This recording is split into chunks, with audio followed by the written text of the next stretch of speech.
one of the keys is remember where you came from. Keep that shit in the front of your mind, and when shit goes bad and it goes sideways, a lot of shit does, you're getting booed out of the fucking building, or you're coming through this injury, or people are writing you off, oh, you guys ain't gonna fucking make it, any of that shit. You gotta keep it in here. And it really has to, it should drive you.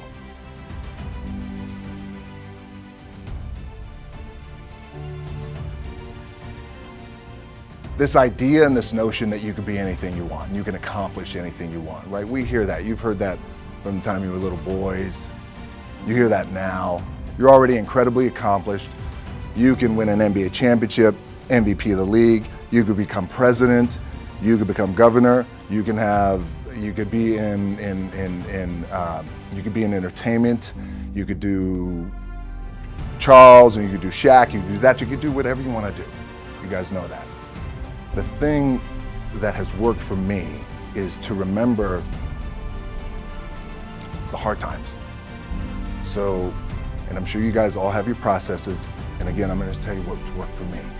So before a big movie comes out, before, back in the days when I was wrestling with WWE, a WrestleMania match, anything big that would happen, I would always take a moment and I just remind myself, all right, I was evicted when I was 14. We were kicked off the island. We couldn't live in Hawaii. Had no place to live. A lot of shit happened then when I moved to Nashville. I was arrested multiple times by the time I was 16 years old. Like, I remember that. If I were playing on this team, which my skills are, what's that term? Oh, the shits. So I never play. But before I lace up, before I get on the court, before I play in these big games, before I go to the Staples Center, where history is there, those are historic walls there at the Staples Center. I would remember that, and it allows me then to be present in the moment and understand, holy shit, the stuff I have around me right now, this is the shit that I dreamed of when I was a kid. I am here. I played for University of Miami, played for great teams. Warren Sapp, Ray Lewis, they were my teammates. They were balling. Warren Sapp was playing tight end that time. I was starting defensive tackle. Yeah. They moved him over to D-line. And he looked at me, he's like, yo, dude, I'm gonna take your spot. I said, you ain't taking my fucking spot. He said, I'm gonna take your spot. I said, no, you ain't. We battled, and he took my spot.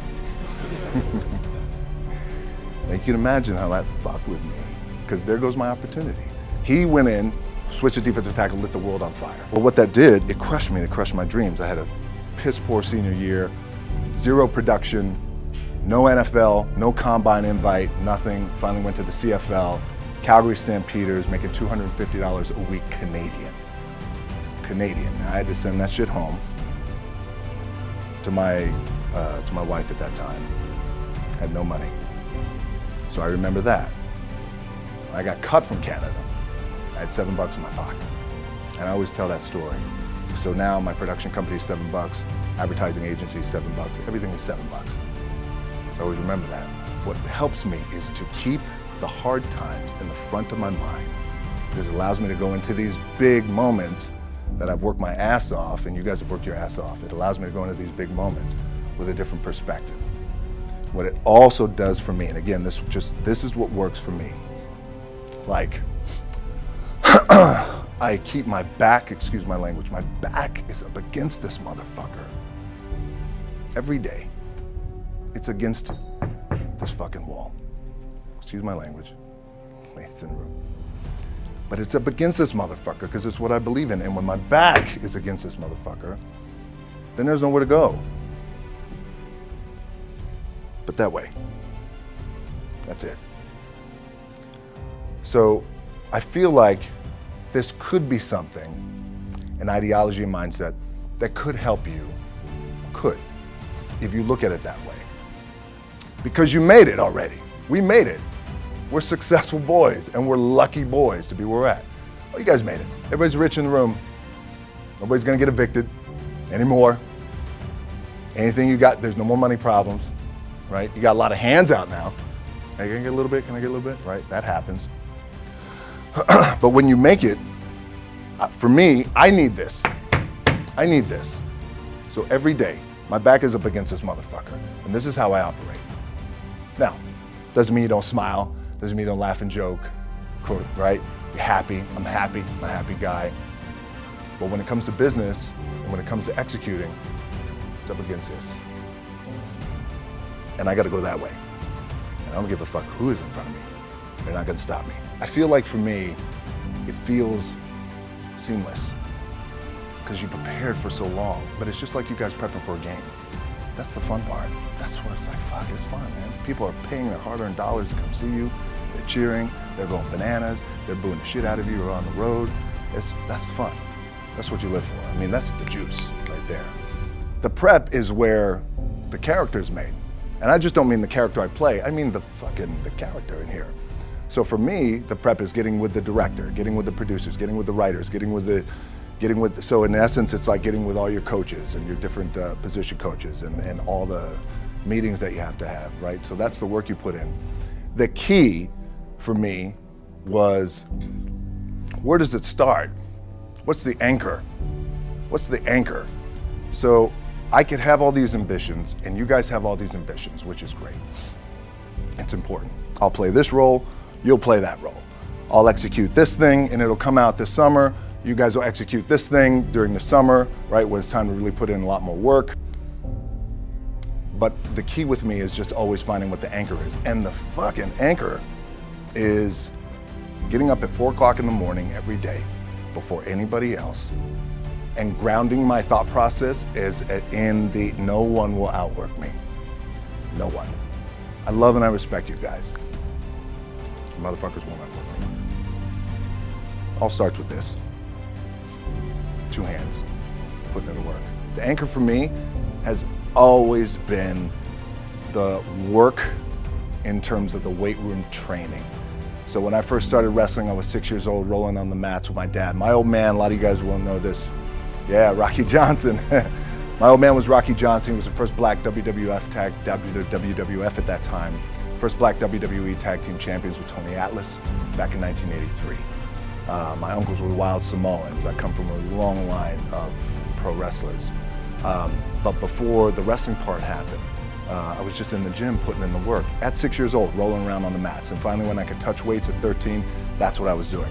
But the weight part for me and the gym part has always been, has to be the anchor. Look, at the end of the day, like again, it's the kind of stuff that I talked about at top is I have to hold on to my dad in his pickup truck came down 4 o'clock in the morning, picked me up in Miami from Tampa. We lived in a little shitty apartment in Tampa. He drove down in his little pickup truck to Miami to get me when I was cut from the CFL.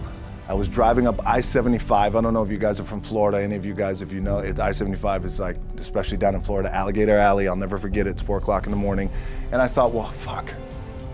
I leave home like you guys left home. I'm ready to tackle the world, to get after it, achieve my dreams and goals. Fucking crushed by 22, 23 years old. Now I gotta move back in with my mom and dad. I played on great teams though. Wait a second, this is not supposed to be my future. I'm supposed to be in the NFL right now. I'm supposed to be making a lot of coin and buying my parents shit, buying me shit, taking care of my wife, but it never happened. So I pulled out my wallet, I thought, well, let me see how much money I have.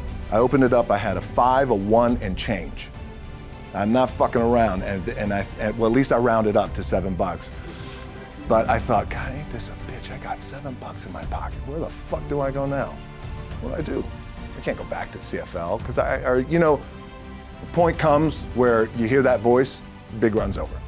Like, you're done, right? So I heard that voice. So as Coach was saying, man, I hold on to that shit. I'm telling you, my back is up against this motherfucker. We laugh, we joke, we have a good time. Press is always fun to do. Sometimes you gotta make it fun. That's another thing. You gotta do your best to make press fun if you can. But my back is still up against this motherfucker. I do not forget it. What this also helps me do, and again, it works for me, is at some point, you gotta be fucking tired of not being number one. You have to be, and you gotta fucking play angry, and I play angry. Now, I'm cool and calm with my approach, and when I step out on my field, which is a set, or, you know, like, there's some, and you're always gonna have haters, and haters are like, well, God damn, man, how many movies are you gonna make, or how much shit are you gonna do? Like, you do a lot of shit. I say, yes, it's my ambition. Of course, why not? I could do it. Yeah, I love what I do. And not only that, but in what world do we not work every day? Doesn't mean, it's just like you guys in the off season. You gotta work every fucking day. It doesn't end. My back is up against this thing, you know, and I started to play angry, by the way, and I still play angry. My last match, Brock Lesnar, transitioned, and I realized if I had to be great at something, I wanted to be great in this world of Hollywood and movie making and producing and entertainment, I had to commit, and like you guys have to commit. Obviously, you commit to something, commit to the goal. So I quietly retired. 2 years later, I thought, what the fuck did I do with my career? Because my movies were not doing well.